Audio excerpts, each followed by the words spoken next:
Welcome to Formula One Moments in Time with Lucien Byfield from South Australia. This week, memories of the Chinese Grand Prix of the past. Now, my fellow Formula One fans, this is supposedly the 1000th Grand Prix in history, but I can hear Ted Kravitz turning in his metaphorical grave over some crazy stat that renders this not actually true. Who can forget his rants over certain drivers' milestones, and isn't he back this round? 2007, with the title within reach, Lewis Hamilton stayed out on worn tyres, running them so low that Trulli in the Toyota and Kimi in the Ferrari overtook him. And in what has become one of the most incredible visual spectacles in history, Hamilton entered the pits a little too fast, only a little, and found one tiny patch of gravel and got beached. Words do not suffice, even after all of these years.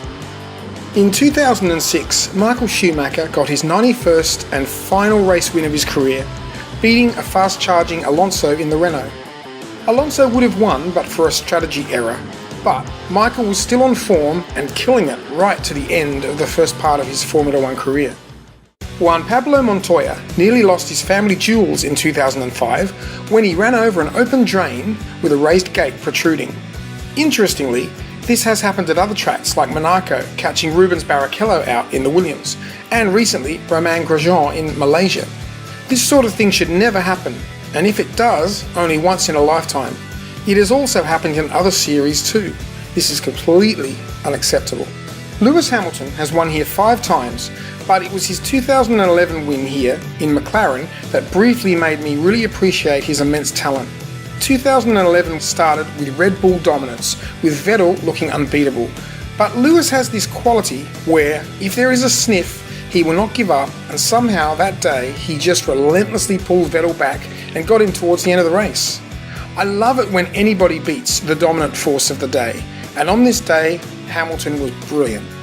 Nico Rosberg won here twice, but his 2012 victory was also his first win in Formula One, and on that day, had you not been watching Formula One for a while, you would have thought he was a seasoned winner in how he handled the race, seemingly winning with ease, unruffled and looking every bit a champion. It would be over a year before his next win. Such is the difficulty in winning regularly when you are not in the best car, and at that time, believe it or not, Mercedes was not the best car, though on this day it was an incredible one. In 2010, it was Jenson Button's turn, getting his second McLaren win in 4 races as teammate to Hamilton, and Lewis had yet to win. The remarkable mixed condition supremacy of Jenson at this time of his career was devastating. To that point, Jenson had been seen as a good driver and a great on his day if he had the best car, like the Brawn, but his first ever victory was in mixed conditions, though it did involve a lot of luck, way back in Hungary 2006. However, this win in China put incredible pressure on Hamilton to get a result, and the media enjoyed this immensely, as the British press do love to hate their heroes the second they falter. And with Jenson, a darling to the fans and media alike, this was liquid gold in abundance.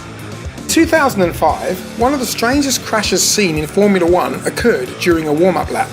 Christian Alba's and Michael Schumacher's cars collided, and if you watch this crash, it does seem to imply that the usually amazing Schumacher was not paying attention.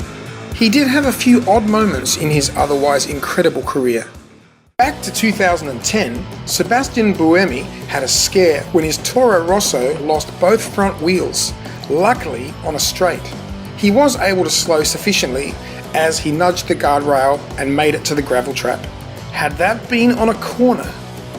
In 2013, Fernando Alonso won in a less than top-notch Ferrari, winning his 31st and second last ever Formula One win.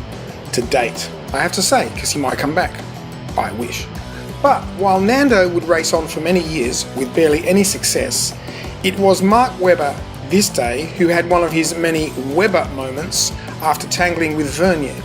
He pitted, then lost a wheel after a storming drive. The term Webber's car, which has been used for Daniel Ricciardo on occasion, is not without merit. There are 4 current drivers who have won this race: Lewis Hamilton, Kimi Raikkonen, Sebastian Vettel, and Daniel Ricciardo, the overtaking god in that 2018 race. So, will this year yield a new winner? Bottas can do it, but surely Ferrari are due a win. It has been a long time since Nando won for the Scuderia. Given Ferrari's supposed, apparent and inconsistent dominance, it is Mercedes that have won both races, with 1-2 finishes to boot. So, can Ferrari handle that long straight, the one that most are saying they will blitz it on? Well, the question for me is this: is running at full capacity causing the issues at Ferrari, and is that why they were so cautious in Australia?